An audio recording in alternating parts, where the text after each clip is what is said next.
Good morning, everybody. Welcome to our video devotional for this morning. I'm coming to you from Owen's front yard. I don't think he knows I'm taking the video here, but that's okay.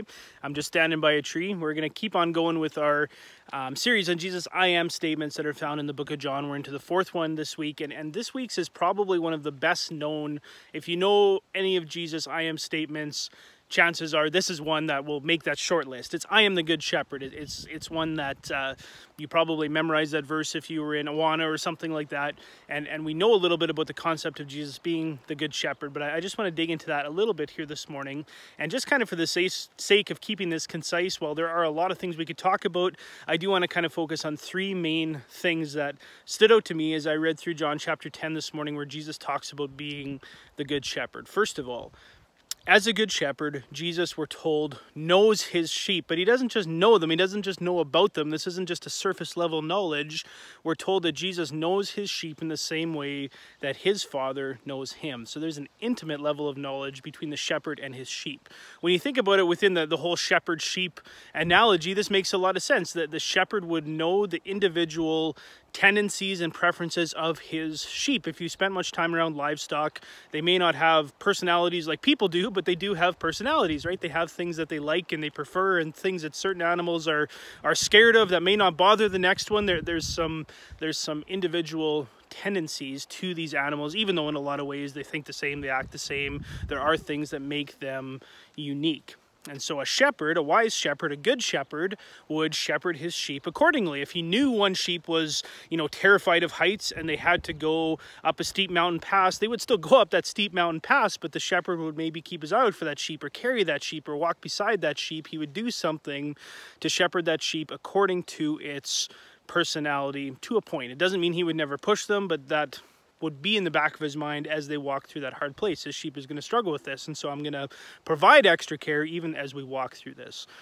When you bring this into the Christian life and you consider Jesus as our good shepherd, and you think about the fact that he intimately knows you and he intimately knows me, it means he knows what makes us tick. He knows our personalities. He knows that we have tendencies that we share with every other person on this planet, but that there's also things that are maybe unique to us, things that we're good at, things that we're not good at, areas that we may struggle with more with temptation. And this doesn't mean that we'll never have to walk through these things, but it means that our shepherd knows us and is going to shepherd us in a way that fits our personalities as we go through this. This was just an interesting thing for me to consider this morning, that Jesus knows us to the same level of intimacy that his Father knows him. That's pretty cool.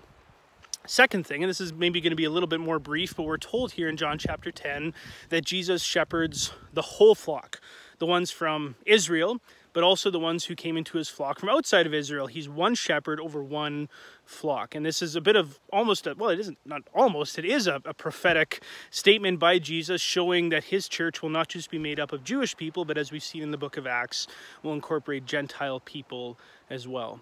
Kind of a point of application for us in this is, if someone else who is maybe a part of our local church or just a part of the church in general, someone who has come to saving faith in Christ, if they don't think and act and look like us in every single way, it doesn't mean that they're a poor Christian. Now, we do need to be wise, and we do need to understand that some people who maybe would say they're a Christian, when you look at what they believe and how they act, it doesn't line up. So this doesn't mean that we never think critically, but what it does mean is that someone doesn't have to look and think and act like you in every single way the same, if you know what I'm saying, to be a part of that flock. If they place their faith in Christ, ultimately Jesus knows if that is true or not, but if they have, even if there's little differences between you and them, they could easily still be part of that same flock, and we need to love those who are a part of the flock, even if there's some nuances that are a little bit different. Jesus is one shepherd over one flock. And finally, and probably the best known part of this I am statement, is where Jesus says, I am the good shepherd. I lay down my life for the sheep. Jesus talks in this passage about the fact that he willingly lays down his life and he willingly takes it up again. Those are important things for us to wrap our mind around. But the one thing that jumped out at me as I was studying this morning was the idea that Jesus' whole incarnational ministry was an act of willing sacrifice. I often read this, I am the good shepherd, I lay down my life for my sheep. I often read that with Jesus' death on the cross and resurrection 3 days later in mind. And absolutely it talks about that, but it was a good challenge and a good bit of perspective for me to consider verses like Philippians 2, I think verses 5 to 8 in there, where it talks about Jesus willingly laying aside what he had with his Father in heaven and coming to the earth, taking on the body of a human, living, dying, all that. That's all that sacrifice. That's all Jesus laying down his life for his sheep. It's kind of a neat thing to think about.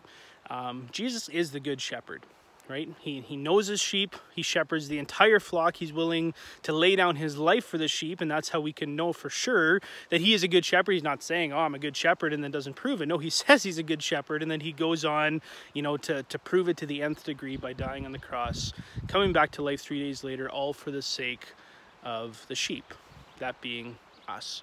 And so it's kind of a neat thing when you think about it. And I learned something about Jesus being the good shepherd, and it was a good challenge that even a very familiar Bible passage to a lot of us, like Jesus saying, I am the good shepherd, is something we can keep learning more and more about as we go.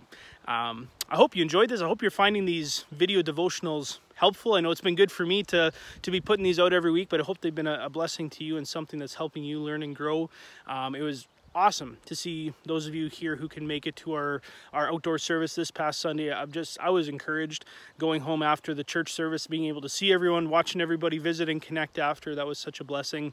I hope it could be an encouragement to you if you can make it. I am hoping, and it is in the works, to make a few more of those happen here yet before the weather gets too cold for it. I realize we got lots of time for that, but we'll keep you in the loop in terms of what that's going to look like. Thanks a lot for watching this morning. I hope you have a great day. I hope you can get out and enjoy the sunshine a little bit, and we will talk to you again soon.